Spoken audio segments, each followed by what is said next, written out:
के deputy secretary के ओहदे पर थे।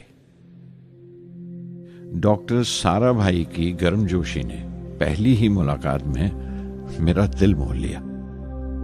अगले ही दिन मुझे खबर मिल गई कि मैं चुन लिया गया।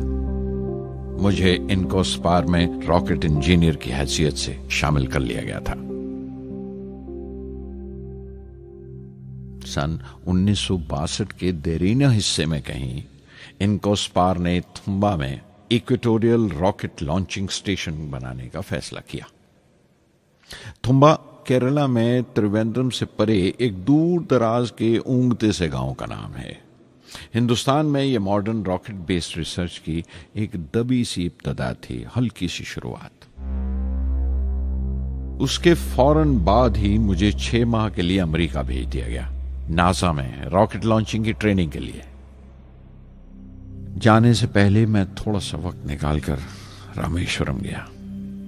मेरे अब्बा मेरी इस कामयाबी के लिए बहुत खुश हुए और मुझे उसी मस्जिद में ले जाकर शुक्राने की नमाज अदा की।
NASA Langley research centre Virginia में मैंने अपने काम की शुरुआत की। बाद में Goddard space flight centre Maryland चला गया।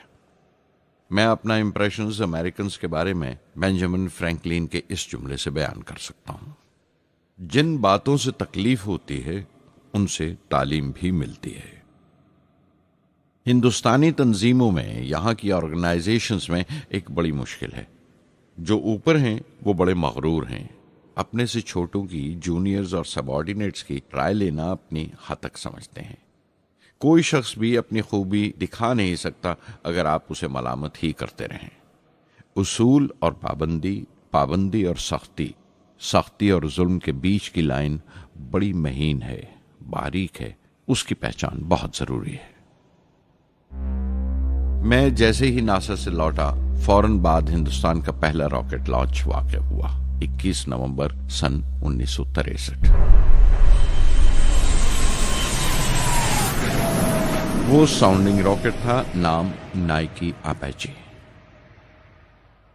नाइकी अपाचे की कामयाबी के बाद प्रोफेसर साराभाई ने अपनी आरज़ू, अपने ख्वाब का इजहार किया।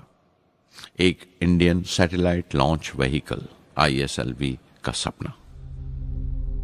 हिंदुस्तानी रॉकेट का ख्वाब 20वीं सदी में एक तरह से 18वीं सदी का ख्वाब भी कहला सकता है, जो टीपू सुल्तान ने देखा था। टीपू सुल्तान की फौज में 27 ब्रिगेड थे जो खुशून कहलाते थे, और हर एक ब्रिगेड में एक दस्ता था रॉकेटमैन का जो साथ रहा करता था और जुर्क्स कहलाता था। जब टीपू सुल्तान मारा गया तो अंग्रेजों ने 700 रॉकेट्स और 900 रॉकेट के सब सिस्टम्स बरामद किए 1799 में तिरुकन्नाहल्ली की जंग के बाद।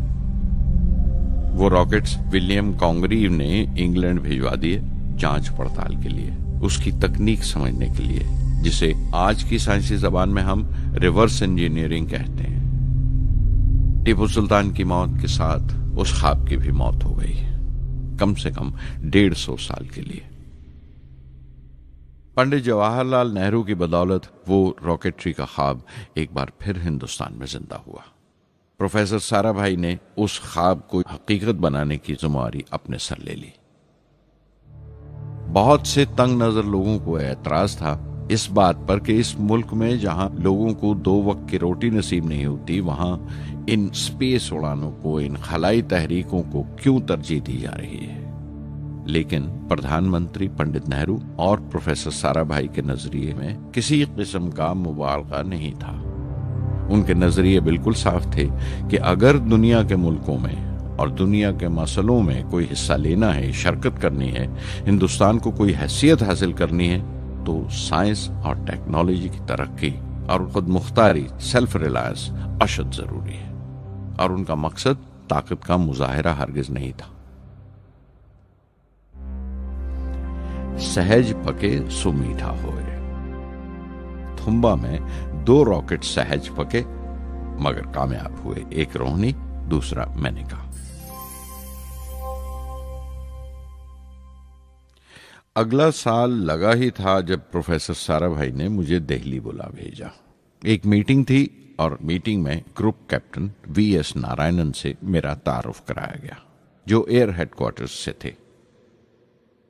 प्रोफेसर साराभाई ने रेटो तैयार करने का इरादा जाहिर किया, rocket assisted take off system, एक मिलिट्री एयरक्राफ्ट जो रॉकेट की मदद से उड़ाया जा सके बड़ी छोटी सी जगह में। शाम तक यह खबर भी आम हो गई कि हिंदुस्तान एक खुद साख्ता मिलिट्री एयरक्राफ्ट तैयार कर रहा है और मैं उस प्रोजेक्ट का मुख्तार हूं, जिम्मेदार हूं।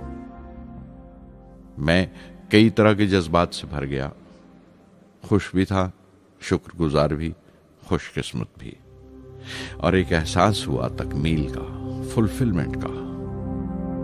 19वीं सदी के एक शायर की ये सतरें बहुत याद आई। हर दिन के लिए तैयार रहो, हर दिन को एक तरह ही मिलो, जब ओखली हो बर्दाश्त करो, जब दस्ता हो तो वार करो। रेटो पे काम करते हुए 2 अहम वाकयात हुए। पहला तो यह था कि अपने देश में पहली बार स्पेस रिसर्च का 10 साला प्रोग्राम तैयार हुआ, जिसके ऑथर थे प्रोफेसर साराभाई। मेरे लिए वो एक ऐसा रोमानी मैनिफेस्टो था जैसे स्पेस से इश्क करने वाले किसी शायर की रोमानी नज्म हो, जैसे कोई अपने देश के आसमान से इश्क करने लगा हो। और दूसरा वाकया मिनिस्ट्री ऑफ डिफेंस में मिसाइल पैनल का तैयार होना। नारायणन और मैं, हम दोनों उस पैनल के मेंबर थे। उस वक्त तक भविष्य की आने वाली SLV सैटेलाइट लॉन्च व्हीकल का नाक नक्शा भी तैयार हो चुका था। प्रोफेसर साराभाई अपने देरीना ख्वाब को ताबीर देने के लिए कुछ और साथियों का चुनाव कर चुके थे। मैं खुद को खुशकिस्मत समझता हूं कि मुझे उस प्रोजेक्ट का लीडर चुना गया। उस पर प्रोफेसर साराभाई ने मुझे एक और जिम्मेदारी भी सौंपी कि लॉन्च की 4थी स्टेज मैं ही डिजाइन करूं। यह मामूल था, मेरा आदत थी कि हर मिसाइल पैनल की मीटिंग के बाद मैं जाकर प्रोफेसर साराभाई को पूरी तफसील, पूरी रिपोर्ट देता था। दिल्ली में ऐसी ही एक मीटिंग के बाद 23 दिसंबर 1971 को मैं त्रिवेंद्रम लौट रहा था और उस दिन प्रोफेसर साराभाई थुम्बा में SLV का मुआयना करने गए हुए थे। दिल्ली एयरपोर्ट के लाउंज से मैंने उन्हें फोन किया, पैनल मीटिंग की तफसील बताई। प्रोफेसर साराभाई ने मुझे कहा कि मैं त्रिवेंद्रम एयरपोर्ट पर उनका इंतजार करूं। मैं जब त्रिवेंद्रम पहुंचा तो फिजा में एक मातम बिछा हुआ था।